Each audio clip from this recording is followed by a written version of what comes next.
ଜୟ ଜଗନ୍ନାଥ। ଆସନ୍ତା ସୋମବାର ମାର୍ଚ୍ଚ ମାସ 17 ତାରିଖ ମୁଁ ଆସୁଛି ରେମୁଣା ନୂଆଗାଁ ବାଲେଶ୍ୱର। ଆପଣମାନେ ଜାଣିଥିବେ ବାଲେଶ୍ୱର ଜିଲ୍ଲାକୁ ମାସକୁ 2 ଥର ମୁଁ ଯାଉଛି ବାଲେଶ୍ୱର। ତେଣୁ ଆସନ୍ତା 17 ତାରିଖ ସୋମବାର ମୋର ରେମୁଣା ନୂଆଗାଁ ବାଲେଶ୍ୱରରେ ଦୈବୀ ଚିକିତ୍ସା ହେବ। ଯଦି ଆପଣମାନଙ୍କର କିଛି ରୋଗ ଦୁଃଖ କଷ୍ଟ ଅଛି ଥରେ ଆସନ୍ତୁ, ନିଜେ ଦେଖନ୍ତୁ, ନିଜ ଆଖିରେ ଦେଖନ୍ତୁ ଦୈବୀ ଚିକିତ୍ସାର ଚମତ୍କାରିତା। ନା ଏଠି କିଛି ଖାଇବାର ଅଛି, ପିଇବାର ଅଛି, ପାଳିବାର ଅଛି, ନା ତେଲ ଲଗାଇବାର ଅଛି, ନା ବେତମାଡ଼ ଖାଇବାର ଅଛି, କିଛି ନାହିଁ।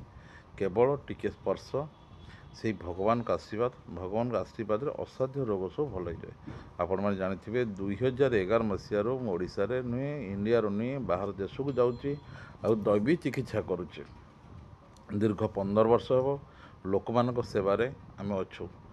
ଆପଣମାନେ ଜାଣିଥିବେ କରୋନା ସମୟରେ ଗଭର୍ଣ୍ଣମେଣ୍ଟକୁ ମୁଁ ଚ୍ୟାଲେଞ୍ଜ କରିଥିଲି ଆଉ ଲକ୍ଷ ଲକ୍ଷ କରୋନା ରୋଗୀ ମୁଁ ଭଲ କରିଥିଲି। ଆସନ୍ତା ସୋମବାର ମାର୍ଚ୍ଚ ମାସ 17 ତାରିଖ ମୁଁ ଆସୁଛି ରେମୁଣା ନୂଆଗାଁ ବାଲେଶ୍ୱର। ଯଦି ଆପଣ ଭଦ୍ରକରୁ ଆସୁଛନ୍ତି ରେମୁଣା ଗୋଲେଇ ଟପିବାର 3 କିଲୋମିଟର ପଟେ ପଡ଼ିବ ଶାଳବଣୀ ନୂଆଗାଁ ଡାହାଣ ପଟେ ପଡ଼ିବ। ଯଦି ଆପଣ ବାରିପଦା ଆଡ଼େ ଆସୁଛନ୍ତି କିମ୍ବା ଜଳେଶ୍ୱର ଆସୁଛନ୍ତି ବୁଢ଼ାବଳଙ୍ଗ ନଦୀ ଟପିବାର କିଛି ବାଟ ପରେ ବାଁ ପଟେ ଦେଖିବେ କେତେଗୁଡ଼ିଏ ମନ୍ଦିର ଅଛି, ସେଇ ହେଉଛି ଶାଳବଣୀ ନୂଆଗାଁ ମହାମୃତ୍ୟୁଞ୍ଜେଶ୍ୱର ମନ୍ଦିର। ତେଣୁ ଆସନ୍ତା ସୋମବାର ମାର୍ଚ୍ଚ ମାସ 17 ତାରିଖ ମୁଁ ଆସୁଛି ରେମୁଣା ନୂଆଗାଁ ବାଲେଶ୍ୱର।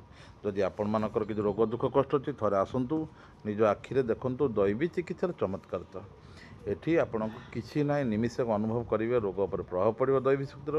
ତେଣୁ ଥରେ ଆସିକି ଦେଖନ୍ତୁ। ଆପଣମାନେ ଜାଣିଥିବେ କୁମ୍ଭମେଳାରେ ଲକ୍ଷ ଲକ୍ଷ ସାଧୁ ସନ୍ଥରେ ସେଠି ମୋର ଦୈବୀ ଚିକିତ୍ସା ଆଗରେ ସମସ୍ତେ ଆଶ୍ଚର୍ଯ୍ୟ ହେଇଥିଲେ କିପରି ଛୁଇଁ ଦେଲେ ବଡ଼ ବଡ଼ ରୋଗ ଭଲ ହେଇଯାଉଛି। ଆଉ ଶେଷ ଆଶା ଆଉ ମେଡ଼ିକାଲ ଫେରନ୍ତା ରୋଗୀମାନଙ୍କର ଶେଷ ଆଶା ଭରସା ଆମ ଦୈବୀ ଚିକିତ୍ସା। ଥରେ ଆସନ୍ତୁ, ନିଜ ଆଖିରେ ଦୈବୀ ଚିକିତ୍ସାର ଚମତ୍କାର ଦେଖନ୍ତୁ। ଯଦି ଆପଣଙ୍କର ପରିବାରରେ କାହାର ଦେହ ଖରାପ ଅଛି, ମାନସିକ ବିଷାଦ ଅଛି, ରୋଗଗ୍ରସ୍ତ ଅଛନ୍ତି, ବହୁଦିନ ହେଲା ଯନ୍ତ୍ରଣାରେ ପଡ଼ୁଛନ୍ତି, ତେଣୁ ଥରେ ଆସନ୍ତୁ, ଦୈବୀ ଚିକିତ୍ସା କ୍ୟାମ୍ପରେ ଦେଖା କରନ୍ତୁ। 10ଟାରୁ 5ଟା ଯାଏ ଖୋଲା ଅଛି। ଟିକେଟ୍ ଖଣ୍ଡେ କରନ୍ତୁ, ରୋଗୀ ସେବାର ସୁଯୋଗ ନିଅନ୍ତୁ, ଆମକୁ ସୁଯୋଗ ଦିଅନ୍ତୁ ରୋଗ ସେବା କରିବା ପାଇଁ। ଆପଣ ନିଜେ ଅନୁଭବ କରିପାରିବେ କିପରି ବଡ଼ ବଡ଼ ରୋଗ ସବୁ ଏଇ ଦୈବୀ ଚିକିତ୍ସାରେ ଭଲ ହେଇଯାଏ।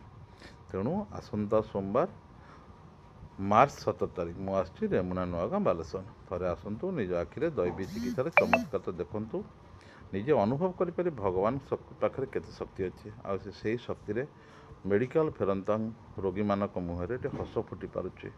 ଦୟାକରି ଆପଣମାନଙ୍କୁ ଅନୁରୋଧ ଭିଡ଼ିଓଟା ବାରମ୍ବାର ସେୟାର କରନ୍ତୁ। ଆସନ୍ତୁ, ଆମେ କଥା ହେବା, ନିଜେ ଅନୁଭବ କରିବେ ଦୈବୀ ଚିକିତ୍ସାର ଚମତ୍କାର। ଦୟାକରି ଭିଡ଼ିଓଟି ବାରମ୍ବାର ସେୟାର କରନ୍ତୁ। ଜୟ ଜଗନ୍ନାଥ, ଜୟ ଜଗନ୍ନାଥ, ଜୟ ଜଗନ୍ନାଥ, ଜୟ ଜଗନ୍ନାଥ, ଜୟ ଜଗନ୍ନାଥ।